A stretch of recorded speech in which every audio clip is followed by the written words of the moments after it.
लीजिए ना जी, अच्छे से नाश्ता कीजिए। समोसे बहुत अच्छे बने हैं। कचौड़ियाँ भी लीजिए। गायत्री जी, महेश जी, प्रतीक बेटा लो ना, शर्माओ मत। रुचिता भी आती ही होगी। रंभा की बेटी रुचिता को देखने के लिए लड़के वाले आए होते हैं। लड़की का नाम प्रतीक होता है, उसकी माँ गायत्री और पिता महेश। सब नाश्ता कर ही रहे होते हैं, तभी वहां रंभा की बहू दीपिका आ जाती है। दीपिका बहुत सुंदर होती है और उसे देखकर प्रतीक तो लट्टू ही हो जाता है। और गायत्री और महेश को भी दीपिका पसंद आती है। एकदम सुंदरता का प्रतीक है आपकी बेटी रुचिता। लगता है यह सिर्फ मेरे प्रतीक के लिए ही बनी है। हाय, इसकी सुंदरता को किसी की नजर ना लगे। थू थू थू थू थू। और अंबाजी, गिरधारी जी, हमें आपकी बेटी पसंद है। प्रतीक और रुचिता की बिल्कुल राधा कृष्ण जैसी जोड़ी लगेगी, क्यों गायत्री? और नहीं तो क्या। रुचिता जी, मैं तो आप पर फिदा हो गया हूँ। क्या आप मुझसे शादी करोगी? तभी सभी घर वाले हैरान रह जाते हैं और दीपिका का पति रणधीर आता है। ये सब क्या है? ये मिठाई और चुनरी आप अपने पास ही रखिए गायत्री आंटी। क्या हुआ रुचिता बेटा, तुझे मेरी शक्ल पसंद नहीं आई या मेरे बेटे की है? अरे गायत्री जी, ये रुचिता नहीं दीपिका है, मेरी बहू, मेरे बेटे रणधीर की बीबी और मेरी बेटी रुचिता की भाभी। आपको बहुत बड़ी गलतफहमी हुई है। वो देखिए, रुचिता तो वो रही। गायत्री, महेश और प्रतीक चौंक जाते हैं और वो सभी रुचिता की तरफ देखते हैं और अजीब सी शक्ल बनाते हैं। नो वे, मैं इस लड़की के साथ शादी नहीं कर सकता। अपनी लाइफ को हेल थोड़ी ना बनाना चाहता हूँ मैं ऐसी बदसूरत लड़की से शादी करके। तभी रणधीर गुस्से से प्रतीक का कॉलर पकड़ता है। तेरी हिम्मत कैसे हुई मेरी बहन को बदसूरत कहने की? तू क्या कोई ऋतिक रोशन है? हैं? क्या बे चपड़ गंजू? छोड़ो मुझे घुटन हो रही है, छोड़ो। अगर रिश्ता नहीं तय करना है तो पतली गली पकड़ और दफा हो जाए यहाँ से। पर कुछ वाहियात मत बोल, वरना हड्डियों को तोड़ मरोड़ के किसी से शादी करने लायक नहीं छोड़ूंगा तुझे। चल रणधीर बेटा, ऐसे बिगड़े हुए परिवार से कौन रिश्ता जोड़ना चाहेगा? चल बेटा। गायत्री, प्रतीक और महेश वहां से चले जाते हैं और रुचिता रोने लगती है। एक बार फिर से दीपिका भाभी की वजह से मेरा रिश्ता जुड़ते जुड़ते रह गया। आपकी सुंदरता मेरे लिए अभिशाप है दीपिका भाभी। अरे कल मुही करम जली कुलक्षणी, तुझे 1000 बार कहा है कि जब भी कोई लड़के वाले रुचिता के लिए रिश्ता देखने आते हैं तभी उनके सामने मत आया कर, लेकिन ना, तुझे तो सच सवर के कलेश करना ही है। लेकिन माँ जी, मेरी गलती क्या है? अरे शादी ब्याह जैसे रिश्ते, प्यार के रिश्ते, किसी की सुंदरता, किसी की सूरत देखकर थोड़ी ना तय किए जाते हैं। सुंदरता तो उम्र के साथ ढल जाती है। फिर आप रुचिता को ऐसे बंधन में क्यों बांधना चाहती है जहां उस लड़की को सिर्फ इनकी खूबसूरती में ही दिलचस्पी हो? अब ये अपना फालतू का भाषण प्रवचन बंद करो और जाओ यहाँ से। जाकर शाम के खाने की तैयारी करो। दीपिका उदास होकर रसोई में चली जाती है। माँ, पापा, आप हर बात पे दीपिका को ही क्यों चिल्लाते हो? आखिर उसने क्या बिगाड़ा है आपका? रुचिता, तुम भी दीपिका को कोसना बंद करो। दीपिका तो आप लोगों से इतना प्यार करती है और आप सब उसके बदले में इतनी नफरत देते हो। रणधीर भी इतना कहकर अपने कमरे में चला जाता है। अपनी बीवी का पालतू कुत्ता तो बन ही गया है हमारा रणधीर। पता नहीं कौन से जन्म का बदला ले रही है वो मेरी बेटी से। मुझे तो भाई और भाभी दोनों पर भी बहुत गुस्सा आ रहा है। दोनों कितने खुश हैं एक दूसरे के साथ, बस मेरी ही खुशियों पर ग्रहण लगाना है इन्हें। नहीं, मैं इन्हें सबक जरूर सिखाऊंगी, लेकिन इसमें आप दोनों को मेरा साथ देना होगा। जरूर जरूर रुचिता बेटी, हम तुम्हारा साथ जरूर देंगे। रुचिता गुस्से में आकर दीपिका और रणधीर के बीच लड़ाई लगाने की प्लॉटिंग शुरू कर देती है। वो अपनी सहेली प्रीति से कहती है, ओए प्रीति सुन, तू इस नंबर से मेरे भाई से चैटिंग कर। ऐसी चैटिंग जिससे मेरे भाई और भाभी के बीच में बहुत सारी दरारें पड़ जाए और उनका रिश्ता टूटकर चकनाचूर हो जाए। ओह माय गॉड रुचिता, तू कब से वो टीवी सीरियल वाली वैम्प बन गई यार? अपनी ही भाई भाभी की गृहस्थी उजाड़ने पर तुली है। तुझसे जितना कहा है उतना करना यार, वरना तेरे सारे सीक्रेट्स मैं तेरे मम्मी पापा को बता दूंगी, समझी ना तू? प्रीति फेक नंबर से रणधीर के साथ चैटिंग करने लगती है और रणधीर को ना चाहकर भी अपने करीब लाने की बातें करती है। एक दिन जब दीपिका रणधीर के फोन में वो सारे रोमांटिक चैट्स पढ़ती है, तब वो गुस्से से उसका फोन जमीन पर पटक देती है। ये सब क्या है रणधीर? मुझे नहीं पता था कि तुम इतने गिरे हुए हो।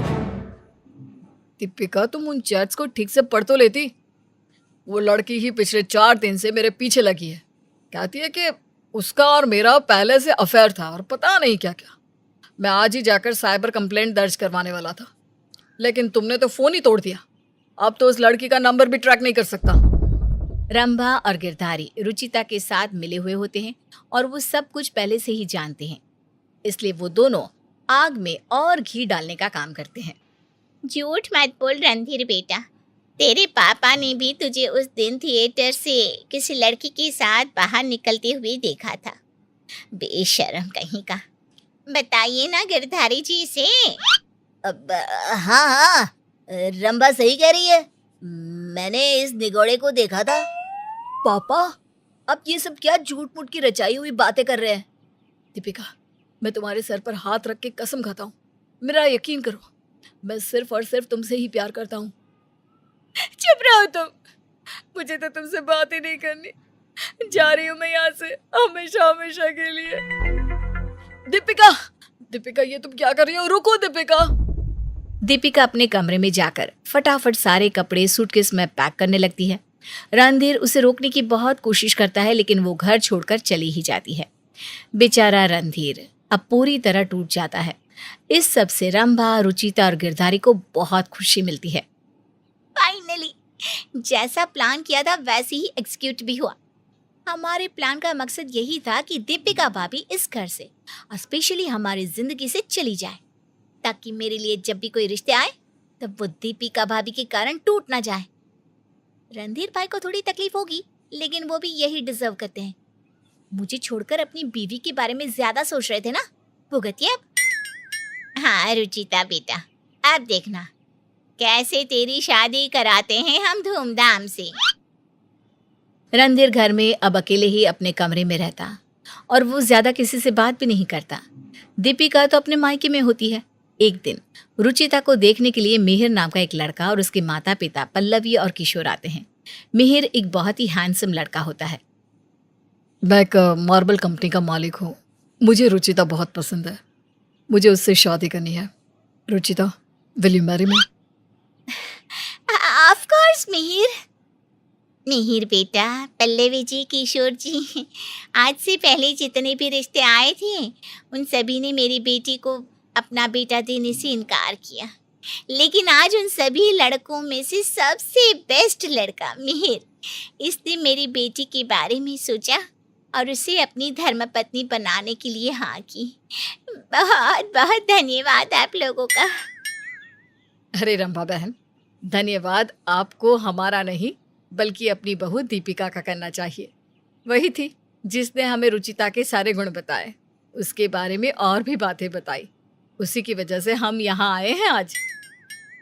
हाँ जी, दीपिका हमारे पड़ोसी की बेटी है।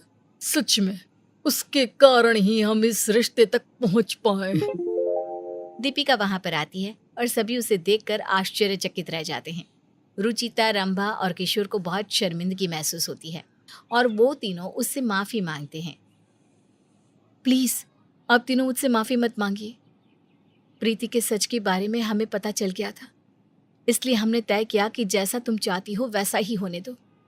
आप सबने गलत तो किया, लेकिन आपको अपनी गलतियों का एहसास है, ये जानकर आज बहुत खुशी हो रही है मुझे। मेरी वजह से आप और भाई अलग रहे। सॉरी भाभी। अरे पगली, जब दीपिका मायके गई ना तभी हमें पता चला प्रीति से कि तूने क्या चाल चली है। प्रीति ने हम दोनों को अलग होते हुए देखा और इसलिए सब कुछ सच सच बता दिया, और फिर हम बाहर के बाहर ही मिलते थे। मैं तो अपने ससुराल यानी दीपिका के मायके में दिन भर पड़ा रहता था। खैर, let's end this emotional drama here और शादी की तैयारियां करते हैं। बल्ले बल्ले, शाबाश शाबाश। सभी हंसते हैं और फिर रुचिता की शादी मिहिर से हो जाती है। श्याम सुंदर जी का बेटा था आदित्य और उसकी पत्नी थी रूपाली। जैसा नाम वैसे ही दिखने में बहुत सुंदर। उसका रंग दूध की तरह सफेद था। श्याम सुंदर जी की पत्नी कौशल्या का रंग सांवला होने की वजह से श्याम सुंदर जी की इकलौती बेटी सलोनी भी सांवली थी। कहने को तो सलोनी की भी शादी की उम्र हो गई थी, लेकिन उसके सांवले रंग की वजह से कोई भी लड़का रिश्ते के लिए हाँ नहीं कर रहा था और इसी वजह से सलोनी के दिल में अपनी गोरी चिट्टी भाभी के लिए हमेशा एक नफरत वाली भावना रहने लगी थी। एक दिन सुबह सुबह जब रूपाली नहाकर बाथरूम से बाहर निकली तो अपने सामने उसने सलोनी को खड़े हुए देखा। अरे क्या हुआ, बाथरूम के बाहर खड़ी होकर क्या कर रही थी? कुछ भी तो नहीं, आपके बाहर आने का इंतजार कर रही थी। मुझे भी तो नहाने जाना है। नहाने जा रही है वो तो ठीक है, लेकिन देखो वहाँ बाथरूम में ना मेरा महंगा वाला फेस वॉश रखा है, उसे यूज़ मत करना। आपको क्या लगता है महंगा वाला फेस वॉश सिर्फ आपके पास ही है? मैं भी कल मार्केट से नया फेस वॉश और नई क्रीम लेकर आई हूँ। मुझे आपकी चीज़ों की कोई ज़रूरत नहीं है। अब तुम कितने भी फेस वॉश और क्रीम लेकर आ जाओ, रहोगे तो वैसी ही जैसी अभी हो। अपने गोरे रंग पर बड़ा गुमान है ना आपको? होगा क्यों नहीं, अपने आप को देखो, एक भी लड़का तुमसे शादी के लिए हाँ नहीं कर रहा और तुम्हारा भाई आदित्य मेरे पीछे दीवानों की तरह घूमता है। अपनी भाभी की कड़वी बातें सुनकर सलोनी चुपचाप बाथरूम में नहाने के लिए चली जाती है और बाथरूम में जाकर अपनी भाभी से बदला लेने के लिए अपनी भाभी का फेस वॉश पूरा का पूरा ज़मीन पर फैलाकर ख़त्म कर देती है। देखती हूँ, बहुत इतरा रही थी ना, गोरा रंग महंगा फेस वॉश, इससे आज इस बाथरूम की सफाई होगी, वो भी रगड़ रगड़ कर। कुछ देर बाद, मम्मी जी बाथरूम में मेरा फेस वॉश रखा हुआ था, आपने देखा क्या? सारा दिन अपने चेहरे पर भगवान जाने कौन कौन सी क्रीम लगाती रहती हो, अब कौन सा फेस वॉश खो गया तुम्हारा? जाकर रसोई में खाना तो बनाया नहीं जाता, सारा दिन लाली लिपस्टिक में ही बीत जाता है इसका। मम्मी जी आप बात को घुमाने फिराने की कोशिश मत करिए, ये बताइए क्या आपने मेरा फेस वॉश लिया है? अरे तुम्हारी सास तुम्हारा फेस वॉश लेकर क्या करेगी बेटा? बेचारी का रंग बचपन से ही सांवला है, कितनी क्रीम लगा लगा कर ख़त्म कर दी, इसका कुछ नहीं होने वाला। वो तो भला है आदित्य मुझ पर गया है, मेरी तरह गोरा है, इसलिए घर में तुम्हारे जैसी गोरी चिट्टी बहू आ गई। अब बेचारी सलोनी को देखो, उसका रिश्ता ही कहीं पक्का नहीं हो पा रहा। आपको अपने और अपने बेटे के गोरे रंग पर बहुत घमंड है ना, और ऊपर से ये सलोनी भी आ गई। अब तो पूरी की पूरी टीम खड़ी हो गई है तुम गोरे लोगों की। हाँ मम्मी जी, बात तो आपकी बिल्कुल ठीक है। अब देखना, जब मेरे और आदित्य के बच्चे होंगे ना, एकदम गोरे चिट्टे पैदा होंगे और इस घर से काले रंग का साया हमेशा के लिए ख़त्म हो जाएगा। हाँ बस सलोनी जल्दी से शादी होकर चली जाए। शादी होकर चली जाए क्या मतलब? अरे जब तक कोई अच्छा लड़का नहीं मिलेगा मैं अपनी बेटी की शादी नहीं करने वाली। अच्छा मम्मी जी वो सब बातें छोड़िए, जल्दी से बताइए मेरा फेस वॉश कहाँ पर है?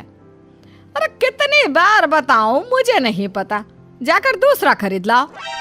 तभी वहां पर सलोनी आती है। क्या हुआ भाभी, क्या खो गया जो आप मम्मी के पीछे पड़ी हो?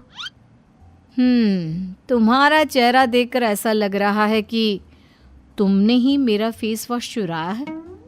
अरे मैं उसे चुरा के क्या करूँगी, कौन सा उसे लगाकर मेरा रंग गोरा हो जाएगा?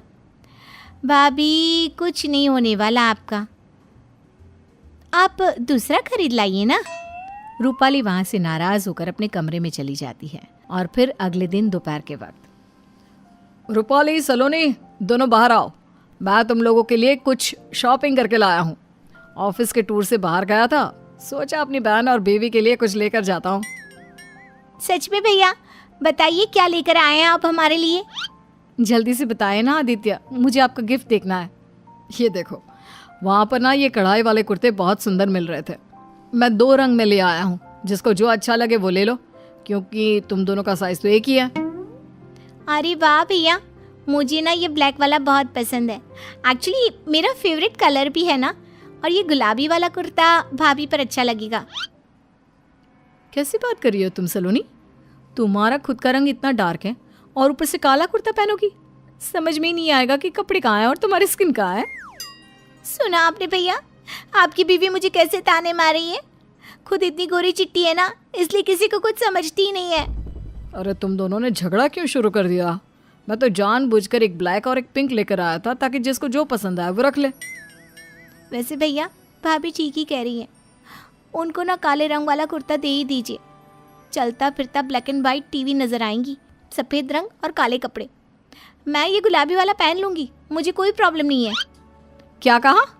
मैं ब्लैक कलर पहन के ब्लैक एंड वाइट टीवी नजर आऊंगी? अरे बहुत खूबसूरत लगूंगी। मेरे गोरे दूध जैसे रंग पर काला रंग देखना कैसे खिलकर आता है। सलोनी ने गुलाबी वाला कुर्ता उठाया और वहां से उठकर जाने लगी, लेकिन जाते जाते उसने अपनी भाभी को एक ताना मार दिया। तो फिर जाओ ना, घूमो ना ब्लैक एंड वाइट टीवी बनकर। आदित्य अपनी पत्नी और अपनी बहन को इस तरह लड़ते देखकर परेशान हो गया था। उसे समझ में नहीं आता था कि इन दोनों के बीच का झगड़ा कैसे ठीक किया जा सकता है। अगले दिन सुबह के वक्त, आदित्य बेटा, सलोनी की शादी की उम्र निकलती जा रही है। अभी तक उसे कोई लड़का भी नहीं मिला। अभी तुम ही कुछ करो बेटा। पापा, सलोनी पढ़ने में इतनी इंटेलिजेंट है, सब कुछ अच्छा है, बस उसके रंग की वजह से कोई उसे पसंद नहीं करता। हाँ बेटा, बात तो तुम्हारी सही है, लेकिन ऐसा तो नहीं ना कि सांवली लड़कियों की इस दुनिया में शादी ही नहीं होती। हाँ बेटा, तुम खुद इसका उदाहरण हो। अब देखो, मैं इतना गोरा हूँ, फिर भी तुम्हारी माँ जैसी सांवली लड़की से शादी कर ली ना। अब हमारी बेटी की भी शादी हो जाएगी, इसमें कौन सी बड़ी बात है। पापा प्लीज़, आप ये सब बातें मत किया कीजिए। मैं ऑलरेडी रूपाली की बातें सुनकर परेशान हो गया हूँ। उसे भी अपने गोरे रंग पर बहुत घमंड है। और पापा, ये मेरी माँ है और सलोनी मेरी बहन। मैं इन दोनों की बहुत इज्जत करता हूँ। मेरे लिए गोरा और सांवला रंग कोई वैल्यू नहीं करता। तो तुम भी किसी काली लड़की से शादी कर लेते। फिर तुमने रूपाली को क्यों पसंद किया? पापा, रूपाली को मैंने इसलिए पसंद किया क्योंकि उसकी नेचर अच्छी है। बस सलोनी के साथ उसके झगड़े के अलावा उसमें और कोई प्रॉब्लम नहीं है। और मैं जानता हूँ धीरे धीरे वो इस बात को भी समझ जाएगी। कुछ दिनों के बाद एक दिन अचानक रसोई में काम करते वक्त कढ़ाई से गर्म तेल के छींटे रूपाली के चेहरे पर पड़ जाते हैं। इसकी वजह से रूपाली के चेहरे पर छोटे छोटे दाग हो जाते हैं। ये क्या हो गया? मेरा इतना सुंदर चेहरा खराब हो गया। पता नहीं कभी ये ठीक होगा कि नहीं। भाभी, वैसे तो मैं हमेशा आपसे झगड़ा करती रहती हूँ और आपके गोरे रंग को लेकर और बाकी सारी बातों की वजह से, लेकिन आप प्लीज़ रोइए मत, आपका चेहरा बहुत जल्दी ठीक हो जाएगा। लेकिन कैसे सलोनी, देखो ना कितने दाग पड़ गया। अरे भाभी, आपको इसकी चिंता करने की ज़रूरत नहीं है। जानती है, मैंने एक बार एक बहुत अच्छा आयुर्वेदिक लेप बनाना सीखा था, जिसकी मदद से 10 दिन के अंदर ही आपके चेहरे के दाग पूरी तरह मिट जाएंगे और हर दिन मैं आपको वो लेप बनाकर दे दूंगी। देखते ही देखते कुछ ही दिनों में सलोनी के बनाए हुए लेप से रूपाली का चेहरा फिर से चांद की तरह खूबसूरत हो जाता है। ये देखकर रूपाली खुश हो जाती है और उसे अपनी गलती का एहसास होता है। वो सलोनी के पास जाती है। मुझे माफ़ कर दो सलोनी, मैंने हमेशा तुम्हारे साथ बहुत गलत किया। तुम्हारे सांवले रंग का मजाक उड़ाया, लेकिन अब नहीं। मैं समझ गई हूँ कि तुम दिल की बहुत अच्छी लड़की हो। कोई बात नहीं भाभी, आप भी बहुत अच्छी हैं। मैं भी जानबूझकर आपकी कॉस्मेटिक्स फेंक देती थी और ख़राब कर देती थी। मेरी गलती थी, प्लीज़ मुझे माफ़ कर दीजिए। इसके बाद रूपाली और सलोनी के बीच कभी झगड़ा नहीं हुआ और रूपाली ने सलोनी के लिए एक अच्छा सा लड़का ढूंढकर उसकी शादी करवाई। श्याम सुंदर जी को अब अपने कहे हुए शब्दों पर पछतावा हो रहा था। उन्होंने अपनी पत्नी कौशल्या से माफ़ी मांग ली और आदित्य ये सब देखकर बहुत खुश था।